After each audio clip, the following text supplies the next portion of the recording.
गोली दर्पण उसे कहते हैं जो कांच के खोखले गोले से कटा हुआ भाग होता है और एक तरफ पेंट किया जाता है लेड ऑक्साइड का, और पारे की कलई की जाती है। पारे की कलई के बाद लेड ऑक्साइड का पेंट किया जाता है।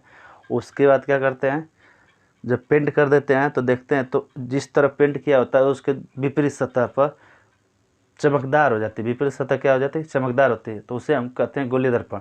गोली दर्पण कितने प्रकार के होते हैं, 2 प्रकार के होते हैं। गोली दर्पण 2 प्रकार के होते हैं। उसमें एक पहला है आपका अवतल दर्पण, दूसरा है उत्तल दर्पण।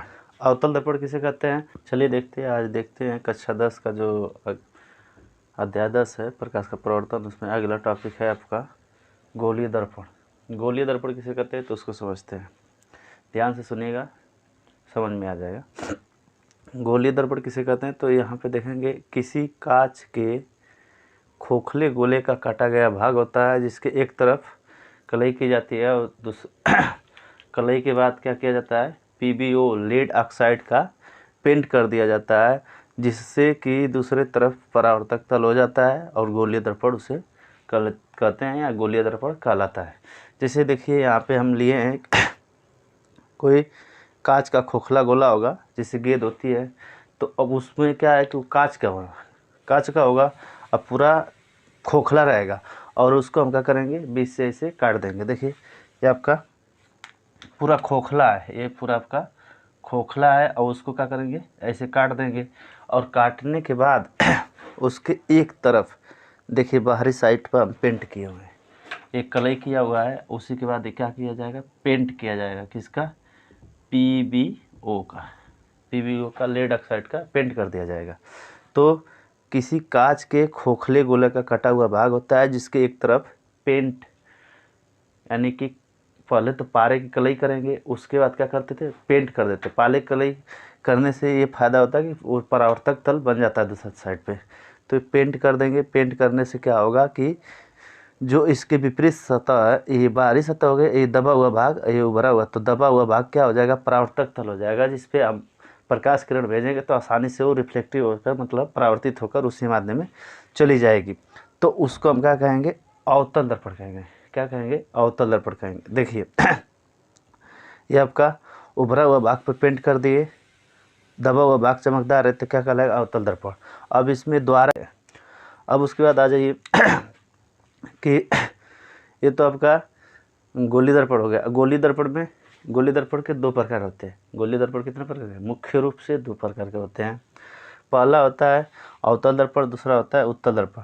तो अवतल दर्पण समझ लिए, ठीक है। अब चलते हैं उत्तल दर्पण पर। उत्तल दर्पण किसे कहते हैं, तो देखिए यहाँ पे उत्तल दर्पण आपका जो है ये आपका अवतल दर्पण था, ये उत्तल दर्पण। उत्तल दर्पण जो है इसमें भी वही होता है, कांच का एक खोखला गोला रहेगा जिसको हम एक तरफ काट देंगे, और काटने के बाद दबे हुए भाग पर क्या करते हैं, कलई कर देंगे पारे की। उसके बाद उस पर पीबीओ लेड ऑक्साइड का पेंट कर देंगे, और पीबीओ लेड ऑक्साइड का पेंट करने के बाद क्या होगा कि जो जिस पर पेंट करेंगे उसके जस्ट विपरीत इस पर पेंट किए हुए, देखिए ये लिखे हैं पेंट किए हुए।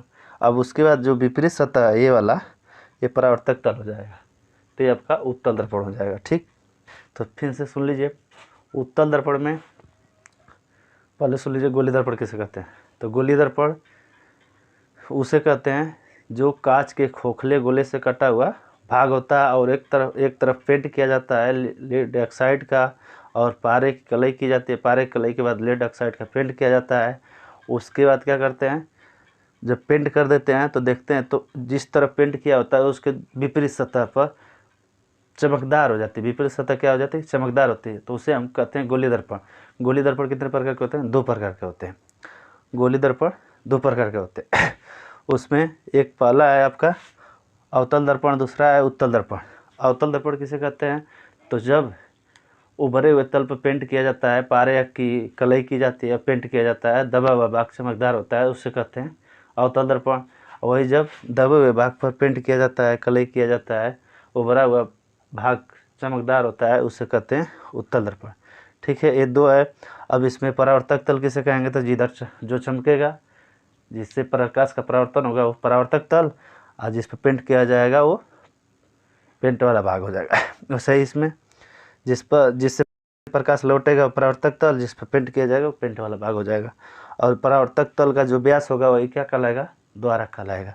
ठीक है, अब इसका आगे देखते हैं उत्तल दर्पण और अवतल दर्पण की परिभाषा, फिर उसके बाद आगे बढ़ते हैं। चलिए अब ये उत्तल दर्पण और अवतल दर्पण देख लेते हैं, उनकी परिभाषाएं।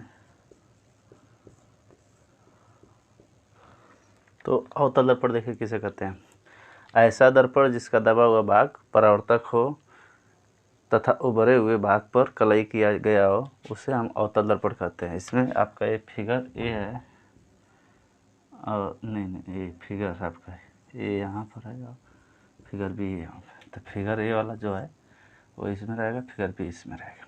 ठीक, देखिए जो दबा हुआ भाग पर पेंट किया रहेगा, नहीं सॉरी, उभरा हुआ भाग पर पेंट किया हुआ है, दबा हुआ भाग परावर्तक तल है, तो वह कहलाएगा आपका अवतल दर्पण। जैसे फिगर में देखिए ए दिखा है, तो ये वाला फिगर ए है, उभरा हुआ भाग पर पेंट किया हुआ है, दबा हुआ भाग परावर्तक तल है, तो उसे क्या कहेंगे, यानी ऐसा गोलीय दर्पण जिसका उभरा हुआ भाग पर पेंट किया हो, दबा हुआ भाग परावर्तक तल हो, तो कहलाएगा अवतल दर्पण। दूसरा देखते हैं उत्तल दर्पण। उत्तल दर्पण पर उभरा हुआ भाग परावर्तक होता है, दबा हुआ भाग पर पेंट किया जाता है। तो फिगर बी देखिए इसमें, तो इसमें दबा हुआ भाग पर पेंट किया हुआ है, उभरा हुआ भाग क्या होगा, चमकदार होगा, पॉलिशदार होगा, चमकदार होगा, जिस पर वो परावर्तन होगा। ठीक है ना, तो ये परावर्तक तल इधर हो जाएगा आपका, ये वाला इधर से आएगा। ठीक है, परावर्तक तल।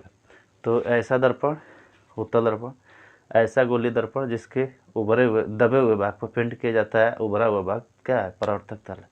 दोनों सुन लीजिए फिर से। अवतल दर्पण किसे कहते हैं, तो ऐसा गोलीय दर्पण जिसके उभरे हुए भाग पर पेंट किया जाता है, जो फिगर यहाँ पे उभरे हुए भाग पर पेंट किया जाता है, दबा हुआ भाग परावर्तक हो, तो अवतल दर्पण कहलाता है। और ऐसा गोलीय दर्पण जिसके दबे हुए भाग पर पेंट किया हुआ उभरा हुआ भाग परावर्तक तल हो, तो वह उत्तल दर्पण कहलाता है। ठीक है, अब इसकी जो गोलीय दर्पण की कुछ परिभाषाएं हैं उसको देखते हैं। ठीक है, गोलीय दर्पण से संबंधित कुछ परिभाषाएं हैं। देखिए ये आपका अवतल दर्पण है,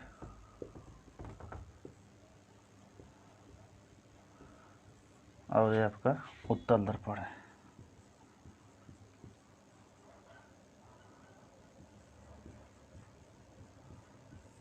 अब इसमें देखते हैं, पहला हेडिंग है आपका वक्रता केंद्र। ठीक है, तो इसको हम बोलेंगे, आप लोग लिख लीजिएगा, वक्रता केंद्र।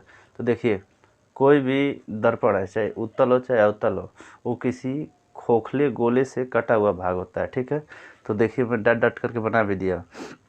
ये आपका अवतल दर्पण है, ये अवतल दर्पण है। ठीक है, उभरा हुआ भाग पर पेंट किया हुआ दबा हुआ भाग परावर्तक तल है। अब दबा हुआ भाग परावर्तक तल है, यहाँ पे लिख लेते हैं परावर्तक तल। अब देखिए इसको अगर हम पूरा ऐसे देखें तो एक वृत्त गोला बनेगा, तो ये गोला बनेगा तो इसका कहीं केंद्र होगा, और इस गोले का जो जिसका कि दर्पण एक भाग होता है, उस गोले का केंद्र ही इस दर्पण का क्या कहलाएगा, वक्रता केंद्र कहलाएगा। ये दर्पण जिस गोले का भाग होता है, उस गोले के केंद्र को दर्पण का वक्रता केंद्र कहते हैं। क्या कहते हैं, वक्रता केंद्र कहते हैं। वक्रता केंद्र को सी से दर्शाते हैं। अब उसी प्रकार हम उत्तल दर्पण में देखते हैं, तो उत्तल दर्पण भी किसी गोले का कटा हुआ भाग होता है। तो ये भी देखिए आपका उत्तल दर्पण है, और इसका जो गोला है ये वाला है, तो इसका जो गोले का केंद्र है सी है, वही इस दर्पण का क्या कहलाएगा, वक्रता केंद्र कहलाएगा। ठीक है, तो वक्रता केंद्र की परिभाषा सुनिए। वक्रता केंद्र उसे कहते हैं जिसका कि दर्पण एक भाग होता है। वक्रता केंद्र वह केंद्र होता है, उस गोलीय केंद्र को कहेंगे, उस गोले के केंद्र को कहेंगे। वक्रता केंद्र उस गोले के केंद्र को कहेंगे जिसका कि दर्पण एक भाग होता है, उसे हम दर्पण का वक्रता केंद्र कहते हैं। फिर से सुनिए, उस गोले के केंद्र को जिसका कि दर्पण एक भाग होता है, उसे हम वक्रता केंद्र कहेंगे। अब उसके बाद देखें वक्रता त्रिज्या, तो आपका वक्रता केंद्र है, और ये आपका ध्रुव बिंदु है। द्वारक का मध्य बिंदु क्या कहलाता है, ध्रुव कहलाता है, और ये आपका द्वारक है। तो ध्रुव से वक्रता केंद्र के बीच की दूरी क्या कहलाएगी, वक्रता त्रिज्या कहलाएगी। उसी प्रकार इसमें ध्रुव और वक्रता केंद्र के बीच की दूरी को क्या कहेंगे? वक्रता त्रिज्या कहेंगे। आप ऐसे भी कह सकते हैं कि उस गोले की त्रिज्या, दूसरे शब्द में कहें तो उस गोले की त्रिज्या जिसका कि दर्पण एक भाग होता है, गोले की त्रिज्या कहलाता है। हाँ, दर्पण की वक्रता त्रिज्या कहलाता है। उसी प्रकार यहाँ पे उस गोले की त्रिज्या जिसका कि दर्पण एक भाग होता है, उस दर्पण की वक्रता त्रिज्या कहेंगे। अब उसी प्रकार इसको देखिए, इसको कैपिटल R से प्रदर्शित करते हैं, इसका मात्रक सेंटीमीटर में, सेंटीमीटर में माप सकते हैं, मीटर में माप सकते हैं, ठीक है। और इसको R से प्रदर्शित करते हैं, सेंटीमीटर में मापते हैं। वक्रता केंद्र और ध्रुव के बीच की दूरी को क्या कहते हैं? वक्रता त्रिज्या कहते हैं। उसी प्रकार इसमें ध्रुव और वक्रता केंद्र के बीच की दूरी को वक्रता त्रिज्या कहेंगे। उसके बाद ध्रुव देखिए किसे कहते हैं। तो ध्रुव ये आपका द्वारक है, ठीक। ये द्वारक का मध्य बिंदु क्या कहलाता है? ध्रुव कहलाता है। इसमें द्वारक का मध्य बिंदु क्या कहलाता है? ध्रुव कहलाता है। तो ध्रुव की परिभाषा पूछे तो द्वारक का या परावर्तक तल का मध्य बिंदु क्या कहलाता है? ध्रुव कहलाता है। परावर्तक तल का मध्य बिंदु ध्रुव कहलाता है। उसी प्रकार आगे देखेंगे मुख्य अक्ष किसे कहते हैं। तो वक्रता केंद्र और ध्रुव से मिलाते हुए एक सीधी रेखा खींचेंगे, उसी को क्या कहेंगे? मुख्य अक्ष कहेंगे। क्या कहेंगे? ये आपका मुख्य अक्ष हो जाएगा, मुख्य अक्ष। उसी प्रकार इसमें मुख्य अक्ष। तो ध्रुव और वक्रता केंद्र से मिलाते हुए एक सीधी रेखा जाएगी, जिसको हम क्या कहेंगे? मुख्य अक्ष कहेंगे। उसी तरह से ध्रुव वक्रता केंद्र से मिलाते हुए एक सीधी रेखा निकलेगी, उसको क्या कहेंगे? मुख्य अक्ष कहेंगे। अब दर्पण का द्वारक क्या होता है? तो दर्पण का द्वारक जो परावर्तक तल होता है, जो दर्पण का परावर्तक तल होता है, उसका व्यास ही क्या कहलाता है? दर्पण का द्वारक कहलाता है। दर्पण का जो परावर्तक तल होता है या परावर्तक भाग होता है, उसका व्यास ही क्या कहलाता है? द्वारक कहलाता है। तो आपका द्वारक यहाँ से यहाँ तक क्या है? ये द्वारक है, द्वारक है। उसी प्रकार यहाँ से यहाँ तक ये क्या है? द्वारक है, ठीक। अब उसके बाद देखिए मुख्य फोकस किसे कहते हैं, ठीक है। तो मुख्य फोकस देखते हैं, मुख्य अक्ष के समांतर आने वाली किरणें, ठीक है। मुख्य अक्ष के समांतर आने वाली किरणें परावर्तन के बाद मुख्य अक्ष को जिस बिंदु पर काटती हैं, वही क्या कहलाता है? उसका मुख्य फोकस कहलाता है, ठीक है। इसको थोड़ा सा बनाकर देख लेते हैं। देखिए अब इसको हम मिटा लिए, अब उस पर देखते हैं। मुख्य अक्ष के समांतर आपतित किरणें, यानी आने वाली किरण को कहेंगे आपतित किरणें। दर्पण से परावर्तन के बाद, दर्पण से ये आपतित किरण हो गई, आपतित किरण। दर्पण से परावर्तन के बाद देखिए ए से गई और यहाँ पे टकराई, टकराने के बाद मुख्य अक्ष को जिस बिंदु पर काटेगी, देखिए यहाँ पर काटी है, तो ये क्या कहलाएगा? उसका फोकस कहलाएगा। क्या कहलाएगा? फोकस कहलाएगा। यह परावर्तित किरण, परावर्तित किरण। तो मुख्य अक्ष के समांतर आने वाली किरणें या आपतित किरणें दर्पण से परावर्तन के बाद अवतल दर्पण में जिस बिंदु पर मुख्य अक्ष को काटती है, वही क्या कहलाता है? उसका फोकस कहलाता है। फोकस को एफ से प्रदर्शित करते हैं, इसका मात्रक सेंटीमीटर में होता है। और ये आपका द्वारक है, द्वारक को M1 M2 से प्रदर्शित कर सकते हैं। उसके बाद देखिए उत्तल दर्पण में, उत्तल दर्पण में भी वही होता है, मुख्य अक्ष के समांतर जाने वाली किरणें या आपतित किरणें, आपतित किरण परावर्तन के बाद, परावर्तन के बाद मुख्य अक्ष के जिस बिंदु से आती हुई प्रतीत होती है, देखिए इसी बिंदु से ये आ रही है, ठीक है ना। तो ये परावर्तित किरण है, परावर्तित किरण मुख्य अक्ष से जिस बिंदु से आती हुई प्रतीत होती है। इसमें क्या होता है? समांतर जाएगी, मुख्य अक्ष के किसी बिंदु पर काटेगी, उस बिंदु को कहेंगे मुख्य फोकस। और उत्तल दर्पण में होता है कि आपतित किरणें मुख्य अक्ष के समांतर आएगी, परावर्तन के बाद जिस बिंदु से, मुख्य अक्ष के जिस बिंदु से आती हुई प्रतीत होगी, परावर्तन के बाद जिस बिंदु से आती हुई प्रतीत होगी, उसको क्या कहेंगे? मुख्य फोकस कहेंगे। इसको क्या कहेंगे? मुख्य फोकस। तो इसको सेंटीमीटर में नहीं, सेंटीमीटर में फोकस दूरी को दर्शाते हैं, ठीक है ना। तो इसमें होता है समांतर जाएगी, फोकस से मुख्य अक्ष के जिस बिंदु से निकलेगी या जाएगी या जिस बिंदु पर काटेगी उसको क्या कहेंगे, फोकस कहेंगे, मुख्य फोकस कहेंगे। उसी तरह से उत्तर दर्पण में मुख्य अक्ष के समांतर आने वाली आपतित किरण दर्पण से परावर्तन के बाद मुख्य अक्ष के जिस बिंदु से आती हुई प्रतीत होती है उसको क्या कहेंगे, मुख्य फोकस कहेंगे। ठीक है, तो मुख्य फोकस की परिभाषा आशा है कि आप लोग समझ गए होंगे। अब फोकस दूरी देखते हैं और फोकस तल, ये दो ही बचा है। तो फोकस दूरी देखिए, फोकस आपका यहाँ पे है, ये आपका फोकस है, ये आपका ध्रुव है। ध्रुव और फोकस के बीच की दूरी को क्या कहते हैं, फोकस दूरी कहते हैं। क्या कहते हैं, फोकस दूरी कहते हैं। उसी तरह से इसमें देखिए, ये आपका फोकस है और ये आपका ध्रुव है। ध्रुव और फोकस के बीच की दूरी को क्या कहते हैं, फोकस दूरी कहते हैं। ध्रुव और फोकस के बीच की दूरी को क्या कहते हैं, फोकस दूरी कहते हैं। अब उसी तरह से देखेंगे, फोकस दूरी को सेंटीमीटर में मापते हैं। किस में मापते हैं, सेंटीमीटर, सेंटीमीटर में मापते हैं फोकस दूरी को। आगे देखते हैं फोकस तल क्या होता है।